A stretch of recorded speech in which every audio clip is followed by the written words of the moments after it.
교회 장소 이전을 위해서 우리가 올해 7월달, 8월달 2달 동안 함께 기도했었죠. 그런데 그렇게 기도하기 시작하면서부터 제 마음에 좀 걸리는 부분이 있었는데, 그것은 바로 장소 이전을 위해서 기도를 시작할 때부터 제 마음에 교회를 옮겨가고 싶은 마음이 있었다는 겁니다. 개척해서 5년 지나면서 성도들이 조금씩 늘어나기 시작했고, 코로나 상황임에도 불구하고 올해 초에 우리 성도들이 이제 교회를 옮겨갈 때가 되지 않았냐, 이런 얘기들이 조금씩 나오기 시작했어요. 그리고 저도 5년 동안 이곳에서 지내면서 하나님께서 이제 은혜 주셨기에 좀 더 넓고 좋은 곳으로 옮겨가면 좋겠다라는 마음이 기도를 시작할 때부터 제 마음 가운데 있었다는 거죠. 여러분도 알겠지만 이런 마음을 품고 기도하기 시작하면 모든 말씀과 상황들이 옮겨가는 것으로, 하나님 그렇게 인도하고 계시구나 라고 들려오게 되죠. 마음이 그렇게 기울게 되잖아요. 그리고 자기 생각대로 재단하고 편집한 말씀을 근거로 해서 자기가 원하는 대로 일을 진행시켜 가면서 그 모든 상황들이 하나님의 인도하심이라고 우리는 포장하게 됩니다. 이런 걸 너무 잘 알고 있었기 때문에 제가 원하는 것이 아니라 하나님의 뜻이 무엇인지 분명하게 알고 싶어서 2달 동안 기도하는 가운데 묻고 또 묻고, 하나님 좀 더 분명하게 말씀해 주십시오, 좀 더 분명하게 말씀해 주십시오, 이렇게 기도하면서 끊임없이 간구하고 계속 기다리면서 그렇게 2개월의 과정을 흘려보냈었죠. 여러분, 더구나 또 7, 8월 2달 동안 제가 매일 성경으로 큐티하고 있는데, 큐티하는 말씀도 이사야서 뒷부분의 말씀이었어요. 이사야서 뒷부분의 말씀이 이스라엘 백성들로 이제 바벨론의 포로로 잡혀갔다가 포로 귀환해서 예루살렘에서 일어날 일들에 대해서 예언해 주시는 말씀이 주로 담겨져 있는 말씀이죠. 이 교회 이전하는 상황과 이사야서 뒷부분의 말씀이 또 이렇게 잘 연결이 돼가지고 묵상하는 말씀마다 전부 다 옮겨가라는 말씀으로 보이는 거예요. 여러분, 제가 2달 동안 말씀도 그렇고 지금 내 마음도 그렇고 이게 자칫 잘못하다간 그냥 내가 원하는 대로 이 상황들이 흘러갈 수 있겠다는 생각이 들어서 말씀을 묵상하면서 분명히 하나님께서 지금 교회를 옮겨가라고 말씀하시는구나 라고 생각되는 말씀은 접어서 표를 해두기 시작했습니다. 그렇게 2달 동안 이사야서 말씀을 묵상하면서 하나님께서 교회를 옮기라고 말씀해 주신 접혀져 있는 말씀이 9번이었습니다. 여러분, 이 정도 되면 제 개인적인 일이었다면, 제가 말씀드렸죠, 제 개인적인 일이었다면 뒤도 돌아보지 않고 결정하고 그냥 무조건 앞으로 갔을 거라고. 근데 이게 교회와 관련된 일이기 때문에 그래도 혹시라도 제가 하나님의 말씀을 저의 생각에 좋은 대로 해석해서 지금 교회를 옮겨가려고 하는 것이 아닌가, 하나님의 뜻이라고 내가 포장해서 그렇게 성도들을 몰아가고 있지는 않은가, 계속해서 마음이 쓰이는 것이 사실입니다. 본래 사람은 자기 생각에 좋은 대로 모든 일을 받아들이고 처리하려고 하는 본능이 있습니다. 여러분, 제가 지금 본능이라는 단어를 썼죠. 저는 본능이라고 생각합니다. 자기가 원하는 대로 생각하고 원하는 대로 일을 처리하는 게 인간의 본능이라고요. 여러분들도 자기의 모습을 잘 살펴보세요. 이런 본능이 있다는 걸 인정하게 될 거예요. 여러분, 모든 인간에게 이런 본능이 있기 때문에 우리에게 그런 본능이 있다는 것을 잘 생각하지 않으면, 이걸 고려하지 않고 그냥 모든 일들을 진행시켜 버리면 자기가 원하고 바라는 것에 따라서 그냥 일이 술술술 풀려가는 것 같기도 하지만, 때로는 그렇게 일을 풀어낸 것 때문에 굉장히 어렵고 힘든 일을 만날 때도 있을 거예요. 여러분, 우리가 원하는 게 다 옳은 건 아니잖아요. 우리가 원하는 게 다 하나님의 뜻은 아니거든요. 그래서 우리는 굉장히 신중하게 내가 원하는 것과 하나님의 뜻이 무엇인지에 대해서 여러분 잘 분별해서 나가야 될 필요가 있다는 거죠. 여러분, 성경에서도 여러 인물이 자기 생각에 좋은 대로 모든 일을 결정하면서 어려움을 겪는 모습이 계속 나타납니다. 여러분, 오늘 우리가 나누려고 하는 말씀에서도 이를 확인할 수 있습니다. 저와 여러분들이 오늘 말씀을 나누면서 자기가 원하는 대로, 자기가 좋게 생각되는 대로 모든 일을 결정하고 진행하는 것과 하나님의 뜻에 따라 일을 결정해서 진행하는 것, 그 차이와 결과에 대해서 여러분들이 분명하게 깨닫고 이해하고 그분의 뜻에 순종하기 위해서 더 몸부림칠 수 있기를 주님의 이름으로 축원드립니다. 여러분, 2주 전에 우리가 나눈 말씀에서 다윗은 같은 지파, 유다 지파에 속해 있던 10 주민들의 배반으로 인해서 그가 사울에게 완전히 포위당했죠. 잡히기 일보 직전이었어요. 그런데 하나님께서 개입해 주셔서 위기를 탈출하는 상황에 대해서 2주 전에 말씀을 나누었어요. 그러면서 모든 문제와 어려움 가운데서 다윗을 지키시고 보호하시는 분, 인도하시는 분, 모든 위험 가운데서 구원해 주시는 분은 오직 하나님 한 분뿐이시다. 여러분, 이 말씀을 함께 나누었는데 다윗은 이를 너무나도 잘 알고 있었어요. 자기가 위험에 처할 때마다 자기를 도와주는 사람들은 옆에 있는 동료들이 아니라 하나님 오직 한 분뿐이셨다. 이걸 너무 잘 알아서 그가 이 모든 위험과 어려움들을 다 이겨내고 왕위에 오르고 난 다음에 시편을 통해서 하나님을 찬양하고 고백하죠. 시편 18편 말씀을 읽어보면 시편 18편 말씀은 2주 전에도 설명해 드렸는데 모든 어려움들을 다 이겨내고 난 다음에 사울의 추격을 다 이겨내고 모든 상황이 종료되고 난 다음에 다윗이 적었던 시라고요. 근데 그 18편에 이렇게 얘기합니다.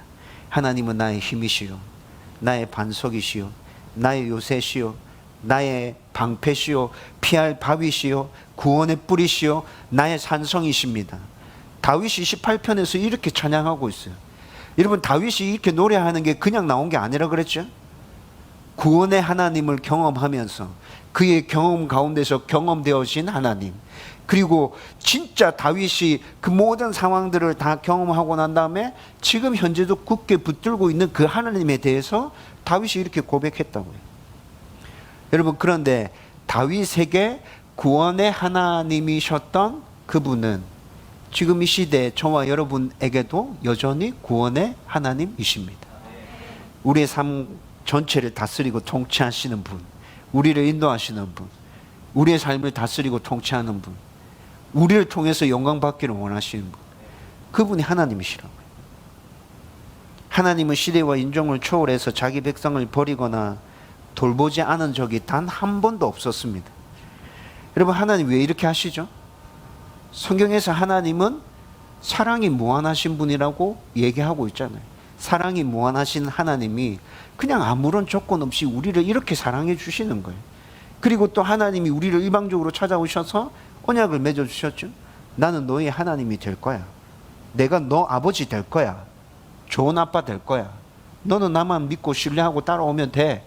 그러면 내가 너 책임질 거야. 하나님이 이렇게 찾아와 주셔서 사랑을 기반으로 해서 무조건적인 언약을 베푸심으로 우리 아버지 되어주신다 했잖아요. 여러분, 그냥 이 조건을 충족시키기 위해서 하나님 그냥 이렇게 하시는 거예요. 여러분, 우리는 이 하나님을 신뢰하고 붙들면 돼요. 이 하나님 의지하고 따라가면 돼요. 여러분의 인생 가운데서 어렵고 힘든 일 당할 수 있어요. 앞으로도 그런 일들 계속 부닥쳐 올 거예요. 근데 여전히 하나님 우리 삶 가운데서 구원의 하나님으로 역사하고 계실 겁니다. 저와 여러분들이 이 하나님을 누리면서 살아갈 수 있기를 주님의 이름으로 축원드립니다. 이제 오늘 말씀을 한번 살펴보십시다. 우선 1절 말씀을 보면 블레셋이 갑자기 이스라엘의 중요한 지역을 기습적으로 침략해서 다윗을 포위해서 이제 거의 다 잡는 순간에까지 왔는데, 여러분, 이 상황에서 어떻게 할 수 없이 그냥 사울이 블레셋과의 전쟁을 치르기 위해서 돌아가는 말씀들 함께 나눴었죠. 여러분, 이 일은 2주 전에도 제가 언급해 드렸는데 하나님께서 직접 개입하셔서 다윗을 구하신 사건이었거든요. 여러분, 그런데 오늘 본문 1절은 급하게 블레셋을 쫓았던 사울이 하나님의 개입하심으로 그가 있었던 본래의 자리로 다시 돌아왔다는 것을 말씀해 주고 있습니다. 오늘 우리가 읽었던 1절 말씀이 그 말씀이에요. 여러분 히브리어로 1절 말씀을 살펴보면 이게 좀 더 분명하게 딱 드러납니다. 다윗을 쫓던 사울이 급하게 돌아선 것도 하나님의 역사였죠. 하나님의 개입이었습니다. 블레셋을 쫓던 사울이 다시 자기가 있던 자리로 돌아온 것도 하나님의 개입과 역사하심이라고 1절이 지금 보여주고 있습니다. 여러분 이렇게 하나님은 여전히 사울을 버리셨지만 여전히 이스라엘과 모든 상황 가운데서 역사하고 계십니다. 하나님이 왕으로서 지금 다스리고 통치하고 계시는 거죠. 그런데 사울은 이 하나님을 인정하지 않고 있습니다. 신뢰하지도 않고 순종하지도 않고 있어요. 그러면서 자기 생각에 좋은 대로 판단해서 다윗을 죽이겠다고 작정했고 자기가 본래 있던 그 자리로 하나님께서 돌아오게 해주셔서 돌아왔는데 돌아와서 또 첫 번째 한 일이 또 뭐예요? 자기 생각에 좋은 대로 다윗을 죽이기로 작정한 그 마음을 또 실행에 옮기기 위해서 발버둥 치고 있다는 거죠. 그래서 하나님께서 계속해서 개입해서 이 일을 막고 계시지만 다윗을 죽이려고 하는 이 몸부림을 사울은 포기하지 않습니다. 오늘 1절 말씀에서도 이런 모습이 그대로 드러나죠. 자기가 있는 곳으로 돌아왔어요. 블레셋과의 전쟁을 다 승리로 이제 마무리 짓고 자기가 있는 본래 곳으로 아마 기브아 아닐까? 사울이 있었던 본래 근거지가 기브아죠. 그쪽으로 돌아왔을 거예요. 근데 거기서 또 누군가가 다윗이 엔게디 광야에 있는 것을 봤다는 소식을 사울에게 넣어줍니다. 이 소식을 듣자마자 사울이 어떻게 해요? 군사들 중에 굉장히 민첩하고 싸움 잘하고 머리 잘 돌아가고 빠릿빠릿한 군인들로 3,000명을 추려서 또 추격대를 조직해서 다윗을 잡으려고 떠나는 거죠. 여러분 앞에서도 계속 하긴 했었는데 사울은 지금 자기 욕심과 교만과 시기와 질투 때문에 다윗을 죽이려고 하는 거잖아요. 근데 이를 하나님의 뜻이라고 굉장히 잘 포장하고 있습니다. 2주 전에 나누었던 말씀에서도 이 모습이 그대로 드러나고 있었거든요.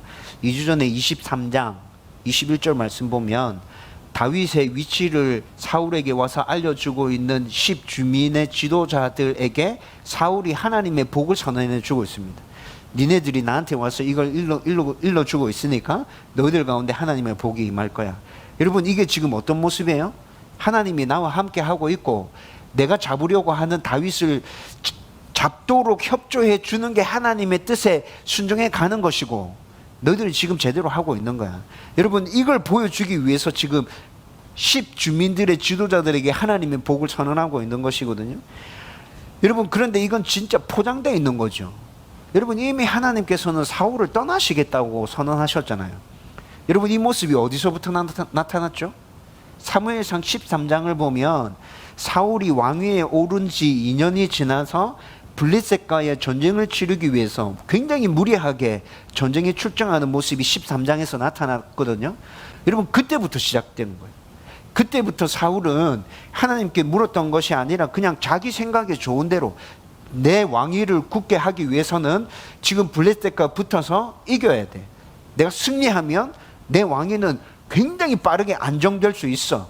여러분 이 생각을 가지고 지금 13장에 무리하게 전쟁에 출정했잖아요. 거기서부터 자기 생각에 좋은 대로 판단하고 결정하는 사울의 모습이 계속 나타나는데 24장까지 이 모습이 끊이지 않고 계속 이어져 왔단 말이에요. 결국에 하나님을 주인으로 인정하지도 않고 자기 생각에 좋은 대로 모든 일들을 결정하고 행하면서도 하나님의 뜻이라고 계속 포장하고 있는 이 사울을 하나님께서 버리시잖아요. 내가 너를 버렸다. 너 이제 싫어. 너 아니야. 내가 택한 왕 너 아니야. 내가 택한 왕 다윗이야. 너 다음에 다윗을 세울 거야. 하나님께서 이렇게 하신 거잖아요. 여러분 사울의 이런 모습을 보면서 그는 이미 하나님을 떠났고 욕심과 교만으로 똘똘 뭉친 사람이었기 때문에 그런 사람이라면 충분히 그럴 수 있죠. 근데 목사님 저는 아니에요. 저는 이런 사람 아니고요. 저는 주일 예배도 잘 드리고 있고 신앙생활도 열심히 하고 있고 목사님 성경 읽으라 해가지고 큐티하라 해가지고 맨날 그런 거 한다고 얼마나 애를 쓰고 있는데 저는 이런 거 아니거든요. 나는 포장하지 않아요, 목사님. 나는 하나님의 뜻에 순종하려고 굉장히 노력하고 있어요. 이렇게 생각하는 성도들이 너무 많아요. 여러분, 그런데 과연 그럴까요? 여러분, 오늘 본문의 배경이 되는 엔게디 광야는 바위산으로 이루어진 천연 요새와도 같은 아주 험준한 지형의 곳입니다.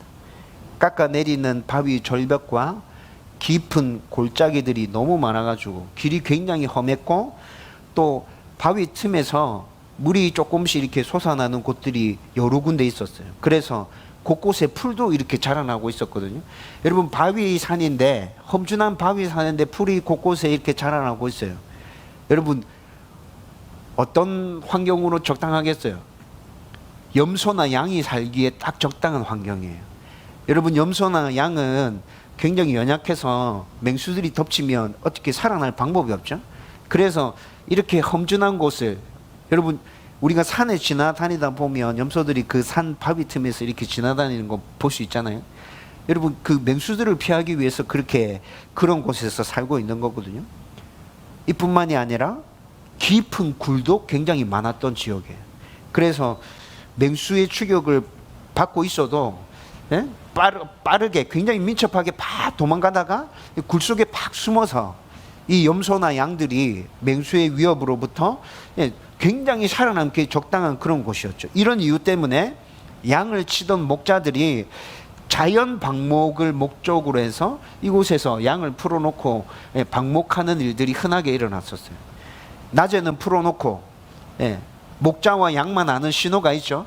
그 목자와 양만 아는 신호가 해질 무렵에 산골짜기에 쫙 울려 퍼집니다. 그러면 그 소리가 나는 곳으로 양들이 이렇게 막 몰려와서 목자가 있는 곳으로 몰려와요. 그러면 해가 지면 목자들은 그 양들을 동굴로 밀어 넣어서 동굴을 우리로 대신해서 사용했어요.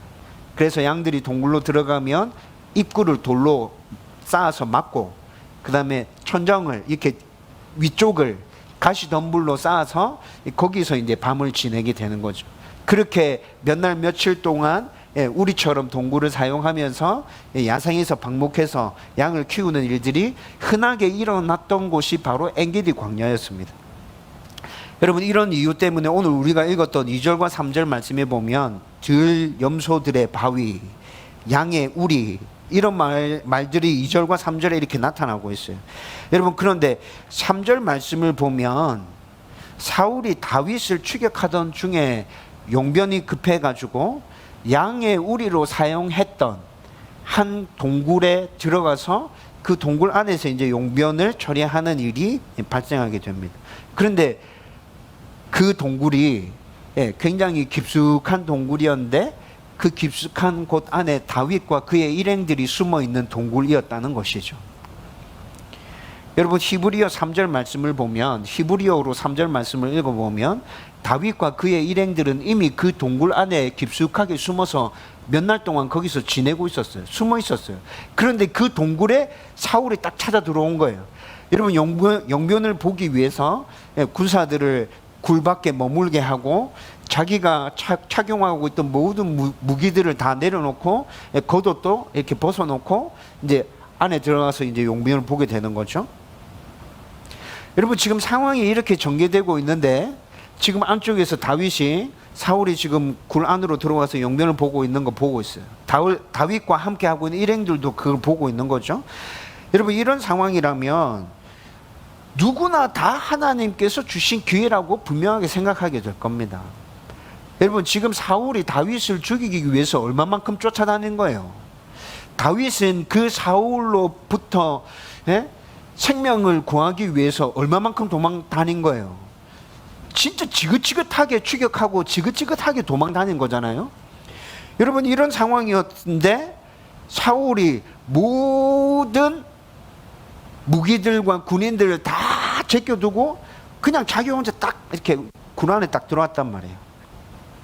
야, 이거 진짜 하나님께서 주신 기회다. 누구든지 다 이렇게 생각하게 되겠죠.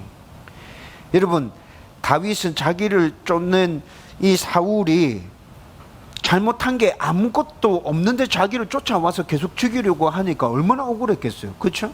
뭐 잘못한 한 거라도 있으면 잘못한 것도 없는데 그냥 괜히 시기하고 실토하고 해가지고 계속 쫓아오죠. 그리고 또 하나님께서는 다윗이 굉장히 위급한 상황에 들어갔을 때는 직접 개입하셔서라도 다윗을 건져내잖아. 사울의 손에 절대 안 붙였어요. 그렇죠? 그리고 또 분명한 건 뭐예요? 사울은 이미 하나님께서 버리셨어요. 그리고 다윗을 택하셔서 다윗에게 기름을 부었잖아요. 너가 이스라엘의 다음 왕이야. 하나님께서 분명하게 다윗에게 말씀해 주셨죠. 여러분, 그런데 이런 상황들을 종합적으로 다 생각해 보면 지금 3절에 나타나는 이 상황을 하나님께서 나에게 붙여주신 절호의 기회구나 라고 받아들여도 무방한 거 아닌가요? 그렇게 받아들여도 무방하죠. 아마 모든 사람들이 100사람 중에 거의 99사람은 그렇게 받아들일걸요. 그래서 4절 말씀 보면 다윗과 함께한 사람들이 그에게 하나님이 주신 기회라고 말하면서 다윗을 대적하는 사람을 하나님이 다윗의 손에 붙여주신다고 하지 않았습니까? 오늘이 하나님이 약속하신 그 약속이 이루어지는 날입니다. 여러분, 옆에 있는 사람들이 다 이렇게 한마디씩 하죠. 근데 중요한 건 4절 말씀에 이렇게 얘기합니다. 다윗과 함께한 사람들이 이렇게 얘기하죠. 여호와께서 당신에게 이르시기를 내가 원수를 내 손에 넘기리니 내 생각에 좋은 대로 그에게 행하라 하시더니, 다윗과 함께 하고 있는 동료들이 지금 다윗에게 하나님이 이렇게 말씀하셨잖아요. 지금 이렇게 얘기하는 거죠. 여러분, 그런데 이 말은 성경 어디에서도 그 근거를 찾을 수가 없습니다. 비슷한 근거가 나타나는데 사무엘상 20장 16절에 요나단과 다윗이 너희 집안을 내 집안을 해하지 말고 지켜줘. 그러면 나도 너 집안을 해하지 않고 지켜줄게. 다윗과 요나단이 서로 이렇게 언약을 맺었죠. 이렇게 언약을 맺고 난 다음에 요나단이 다윗에게 선언합니다. 이 언약이 제대로 지켜진다면 너의 대적들을 하나님께서 대적하실 거야. 여러분, 20장 16절에 나타나는 이게 지금 오늘 본문 4절에 나타나는 이 말씀과 제일 비슷한 근거가 되는 말씀이거든요. 그런데 여러분, 20장 16절에 나타난 이 말씀은 하나님께서 선언하신 건가요? 아니요. 요나단이 선언한 거죠.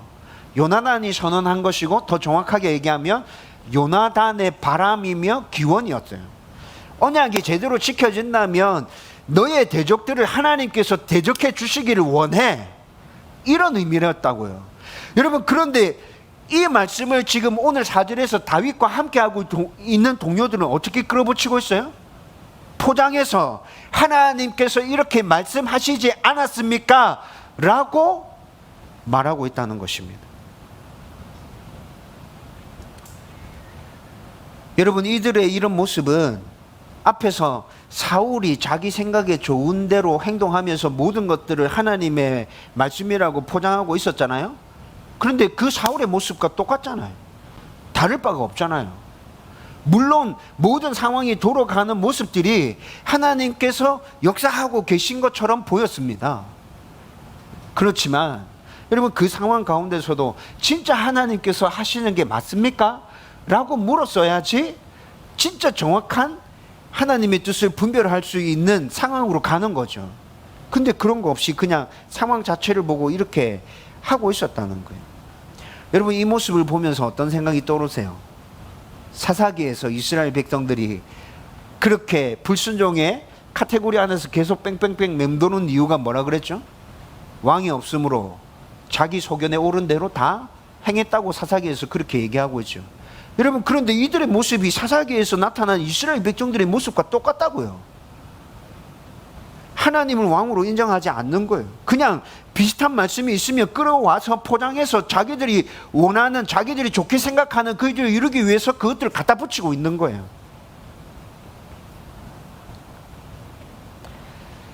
여러분, 이렇게 살아가는 사람들이 정말 많습니다. 상황이 비슷하게 흘러간다면 이게 하나님 뜻이구나. 우리도 흔히 범할 수 있는 오류입니다.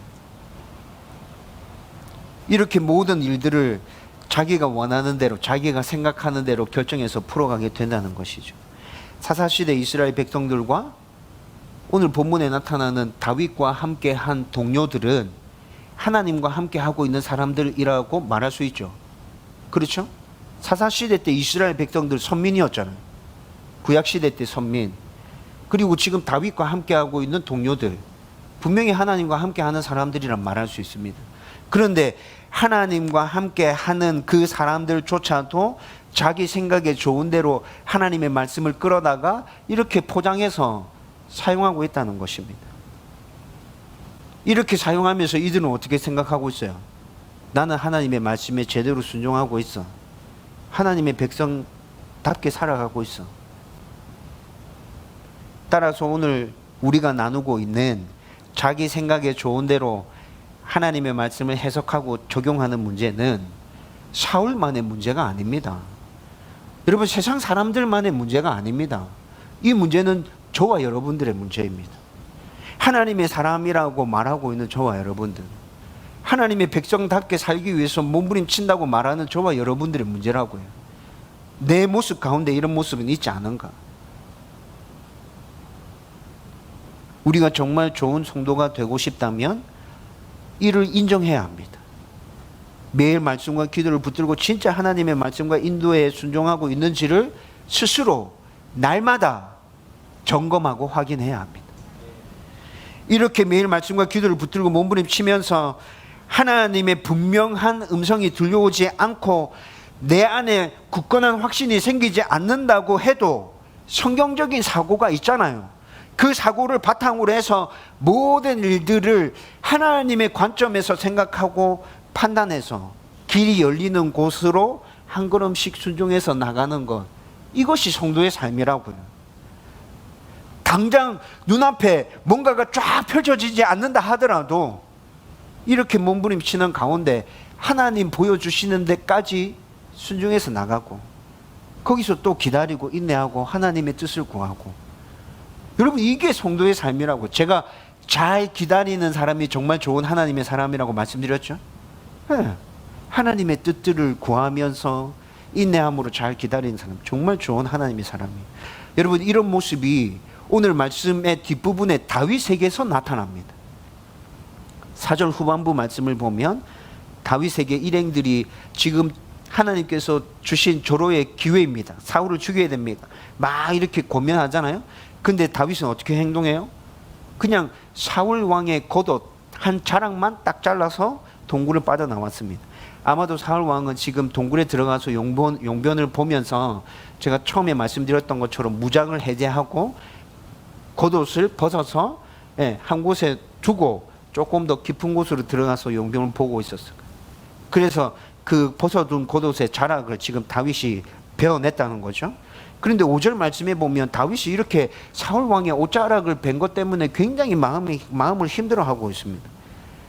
6절에 그 이유가 나타나는데, 여러분 6절 말씀에 보면 사울은 하나님이 택하셔서 기름을 부어서 세우신 이스라엘의 왕이고, 그가 하나님께 불순종해서 벌을 받아야 된다면 하나님께서 하실 일이지 내가 할 일은 아니잖아.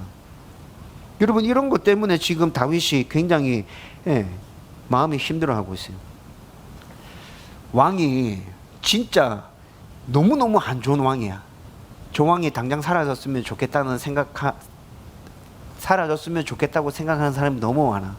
근데 그 왕에 대해서 옷을 잘라내는 이런 행위를 했어. 그러면 어떻게 될 것 같아요?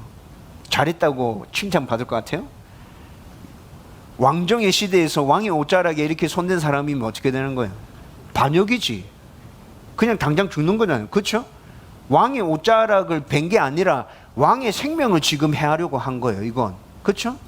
여러분, 그래서 다윗이 지금 왕정 시대 때 왕이 아무리 시원찮고 마음에 들지 않는다 하더라도 자기가 한 행동이 이건 옳지 않아 라고 생각하는 게 어떤 부분에 있어서는 충분히 이해되고 있는 거라고요. 이해받을 수 있다고요. 여러분, 지금 상황을 다시 한번 생각해 보십시다. 지금 상황은 분명히 하나님께서 사울을 버리신 것이 맞습니다. 그리고 하나님이 이스라엘의 다음 왕으로 세우신 사람이 다윗이 분명히 맞습니다. 또 사울은 아무 잘못도 없는 다윗을 자기 교만과 욕심과 시기로 죽이려고 막 쫓아다니고 있는 것도 맞죠? 그렇지만 지금 현재 이스라엘 나라의 왕은 누굽니까? 사울입니다. 상황이 다 맞아. 목사님 방금 얘기한 상황이 다 맞아요. 근데 지금 현재 이스라엘의 왕은 사울이라고요. 여러분, 하나님께서 사울 왕을 당장 패하시고 다윗을 왕위에 딱 올려놓으실 능력이 없어서 지금 하나님이 이렇게 이 시간을 질질 끌고 있는 걸까요? 아니요, 그렇지 않아요. 하나님은 당장 지금이라도 사울 왕을 폐위하시고 다윗을 왕위에 올릴 수 있어요. 그런데 그렇게 하실 수 있는 하나님께서 그냥 이 상황을 두고 보고 계신단 말이에요. 여러분, 다윗은 그걸 알았어요. 하나님이 하실 수 있지만 하나님이 사울 왕을 그대로 놔두고 계신다. 내가 지금 사울 왕 때문에 너무 괴롭고 힘들어. 쫓아다니는 거 진짜 지긋지긋해. 솔직하게 말하면 사울 왕을 확 죽여버리면 좋겠어. 근데 지금 이 상황에 하나님 계획 안에서 움직이고 있어. 너무 힘들고 어렵지만 하나님 계획 안에 움직이는 것이라면 나는 그냥 받아들이고 순종할 거야. 여러분, 지금 다윗 안에 이런 마음이 있다는 거예요. 이 마음이 어디서 드러나요? 6절 말씀에서 드러나요. 내가 손을 들어 여호와의 기름 부음을 받은 내 주를 치는 것은 여호와께서 금하시는 것이니 그는 여호와의 기름 부음을 받은 자가 됨이니라. 다윗의 이 말 안에 제가 방금 설명해 드렸던 그 다윗의 마음이 다 들어가 있는 거예요. 너무 힘들고 어려워요. 진짜 죽이고 싶은 마음이 하루에도 몇십 번씩 일어나요. 그런데 하나님께서 지금 이 상황을 다스리고 통치하고 있잖아요. 저는 그 하나님 신뢰합니다. 저는 그 하나님 붙들고 따라가겠습니다. 그냥 인내하고 견디겠습니다. 하나님께서 역사해 주십시오. 여러분, 다윗의 이 고백이 6절 말씀에 담겨 있는 거라고요. 여러분, 이뿐만이 아니라 정치적으로도 다윗이 또 생각하는 게 있었어요. 그게 뭡니까? 아무리 정당한 이유가 있다고 해도 하나님이 기름 부어서 세우신 왕을 죽이는 것은 반란이죠. 성공한 반란은 문제가 되지 않는다 하잖아요. 그렇죠? 근데 실패하면 죽는 거고. 근데 상황으로 봤을 때는 다윗이 반란을 일으키면 성공할 수 있을 것 같아요. 근데 이게 나중에 문제가 됩니다. 어떻게 문제됩니까? 지금 당장은 아무런 문제가 없겠지만 혹시라도 다윗을 대적하는 누군가가 일어나기 시작해서 다윗이 반란으로 왕위에 올라간 걸 빌미로 삼아서 반란을 일으킨다면 그게 뭐 하나의 원인을 제공해 주는 게 되잖아요. 다윗이 이것까지도 생각하고 있었다고 학자들은 그렇게 얘기합니다. 여러분, 학자들이 이런 주장은 솔로몬 이후에 이스라엘이 남유다와 북이스라엘로 나누어지게 되잖아요. 그런데 북이스라엘의 역사를 살펴보면 학자들의 이런 주장이 정말 타당하다라는 걸 알 수 있습니다. BC 722년에 북이스라엘이 아수르에게 망하는데 망할 때까지 북이스라엘의 역사를 살펴보면 왕조가 6번 바뀌고 쿠데타가 7번 일어났습니다. 여러분, 왕조가 바뀐다는 말이 무슨 말이죠? 왕의 가문이 싹 갈아치워진다는 거예요. 새로운 가문이 등장한다는 거예요. 이런 과정이 몇 번 일어났어요? 6번. 한 가문이 싹 갈아치워지는 이 상황 가운데서 어떤 일이 일어날까요? 피비린내가 나는 거예요. 그냥 죽고 죽이고, 예? 앞에 왕위를 차지하고 있었던 모든 일가 친척들, 그와 가깝게 지냈던 모든 사람들이 다 죽어나가는 거예요. 그런 일들이 6번 있었어요. 한 가문이 왕위를 차지했다 하더라도 아들이 아버지를, 형제들끼리 왕위를 가지고 전쟁하는 일들이 비일비재하게 일어났었죠. 왕정이 나라에서. 여러분, 그래서 그 안에서 또 쿠데타가 막 일어나. 왕조가 6번 바뀌었는데 쿠데타가 또 7번 일어나요. 막 이런, 이게 북이스라엘의 역사예요. 여러분, 이런 역사들을 살펴보면 지금 다윗이 정치적인 부분에서도 걱정하고 고민하고 있는 부분이 어떤 것인지 이해가 되고 공감이 되잖아요. 그런 빌미 자체를 아예 다윗이 만들려고 하지 않는 거구나. 이렇게 다윗은 늘 말씀과 기도를 붙들고 있으면서 모든 상황에서 성경적으로 생각하면서 분명하고 정확한 하나님의 음성이 들려오지 않아도 그때의 상황에서 성경적으로 생각해서 길이 열리는 쪽으로 한 걸음씩 나아가면서 하나님의 인도하심에 순종하고 있었다는 것입니다. 여기서 우리는 자기 생각에 좋은 대로 행하는 사람들, 오늘 본문에 나타난 사울과 다윗의 일행들, 그리고 또 늘 말씀과 기도를 붙들고 분명한 하나님의 음성이 들려온 것이 아니라도 성경적으로 생각하면서 하나님의 인도하심에 순종하면서 살아가는 사람들, 오늘 본문에 나타난 다윗, 여러분 우리는 이 두 무리를 유심히 비교해서 살펴봐야 돼요. 여러분 이렇게 비교해 볼 때 많은 시간을 들여서 요모조모 안 따져봐도 금방 답이 도출됩니다. 말씀과 기도를 붙들고 하나님의 인도하심에 순종하고 성경적인 생각을 바탕으로 해서 그때의 상황에 맞게 한 걸음씩 한 걸음씩 생각해서 나아갔던 다윗에게 하나님의 은혜와 복이 임하잖아요. 에이 목사님, 다윗 한 사람 가지고 그렇게 일반적인 결론을 도출해내면 안 되죠. 여러분 다른 성경 인물을 보세요. 다윗만 그랬습니까? 다른 성경 인물들도 똑같잖아. 그렇죠? 여러분 이게 여기서 우리는 일반적인 삶의 원리를 발견해낼 수 있다는 겁니다. 오늘 말씀에서는 다윗 한 사람을 살펴본 것이지만 성경에 나타났던 위대한 인물들은 다 다윗같이 산 인물들이야. 그러면 우리도 살아갈 때 이렇게 살아간다면 하나님의 은혜와 복을 받으면서 하나님과 동행하는 삶을 살아갈 수 있겠구나. 여러분 이렇게 살아가는 데 있어서 우리가 첫 번째 해야 할 일이 무엇입니까? 내 생각에 좋은 것 같은 그 생각들을 내려놓는 것입니다. 내가 생각할 때 좋아 보이는 것, 이렇게 해야 될 것 같은데 그걸 내려놓으세요. 여러분 그것을 내려놓으라는 것은 생각하지 말라는 뜻이 아닙니다. 생각하지 말라는 뜻이 아니에요. 그냥 하나님께서 말씀해 주시면 말씀해 주시는 대로 그냥 순종해, 말씀 안 해주시면 그냥 가만히 있어. 여러분 이게 아니에요. 여러분 성경이 주어지고 난 다음에 구약시대 때처럼 하나님께서 직접 우리에게 나타나서 말씀해 주시는 일은 거의 없었어요. 그렇죠? 네. 하나님께서 말씀해 주셔서 이렇게 합니다 라고 말할 때 하나님께서 말씀해 주셨다고 말하는 것은 성경에 나타나 있는 말씀 가운데 이 상황에 딱 적용되는 말씀이 보였고 그걸 하나님의 말씀으로 받았고 그래서 하나님께서 나에게 말씀해 주셨어요 라고 말하는 관용적인 표현이라는 걸 우리는 다 알고 있잖아요. 그렇죠? 지금 이 시대에는 하나님께서 성경에 있는 말씀을 통해서 우리 가운데 계속 얘기해 주는 거라고요. 그래서 우리는 이 말씀을 붙들고 계속해서 기도하면서 하나님께서 나에게 어떤 말씀을 주시는지, 이 상황 가운데 어떻게 움직이라고 얘기하고 계시는 건지 귀를 기울이면서 심사숙고해야 돼요. 매일매일. 한 번 한다고 끝나는 일이 아니라 모든 일과 모든 상황들과 모든 문제들 앞에서 우리는 이렇게 하나님께 순종하면서 나가야 되는 것이라고. 목사님, 하나님께서 분명하게 말씀해 주시는 거 하나도 안 들려오는데요? 그럴 때는 어떻게 하라 그랬어요? 성경적인 사고를 하라 그랬잖아요. 성경적으로 생각해 가라 그랬잖아요. 여러분 하나님의 말씀을 읽고 듣고 묵상하고 암송하고 공부하면서 하나님의 말씀을 여러분들 가운데 채우십시오. 채우면 자연스럽게 성경적인 사고가 여러분들 가운데서 일어나게 될 겁니다. 특별하게 하나님께서 말씀해 주시지 않는다 하더라도 이 상황에서 내가 어떻게 결정하고 판단해야 되는 것인지 생각해 보면 알 수 있습니다. 옳고 그름을 먼저 생각하십시오. 나에게 유익한 건지 다른 사람에게 유익한 건지 먼저 생각하십시오. 그리고 이 일들이 진행되는 방법이 옳은 것인지 생각하십시오.